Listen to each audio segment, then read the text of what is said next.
Unit of surface tension, unit of surface tension, surface tension की unit क्या होगी? ये कहता है आपका सरफेस टेंशन को हम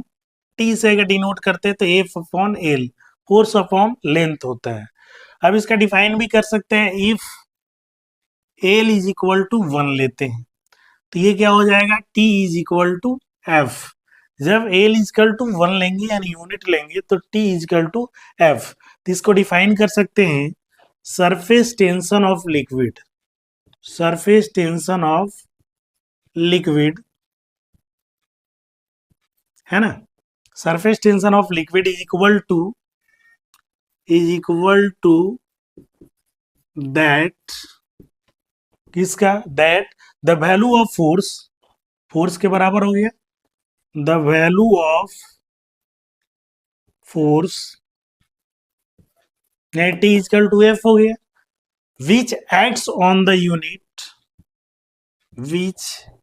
acts on the unit, unit length of imaginary line, length of imaginary line, ठीक है, line drawn on the surface of liquid, drawn on the surface of liquid, surface of liquid के ऊपर imaginary line जो drawn किया जाता है unit length के लिए,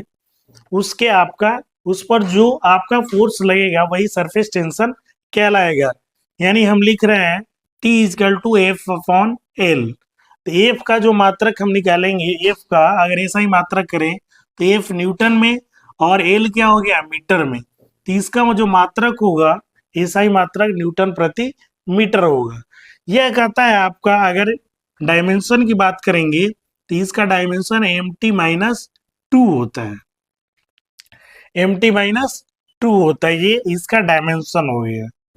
कभी कभी पूछता है कि सरफेस टेंशन का डायमेंशन क्या होता है, तो mt-2 होता है। यह कहता है जो सरफेस टेंशन होता है स्केलर क्वांटिटी है, इस चीज का ध्यान रखेंगे। आपका जो है क्वांटिटी कौन सा है, स्केलर क्वांटिटी है। आप देख रहे हैं बोलेंगे कि फोर्स यहाँ पे है, फोर्स अपॉन लेंथ है तो इसको तो वेक्टर क्वांटिटी होना चाहिए, नहीं, यह स्केलर क्वांटिटी है because of its magnitude is constant. कहता है इट्स मैग्नीट्यूड इज कांस्टेंट, इसका जो मैग्नीट्यूड होता है कांस्टेंट होता है,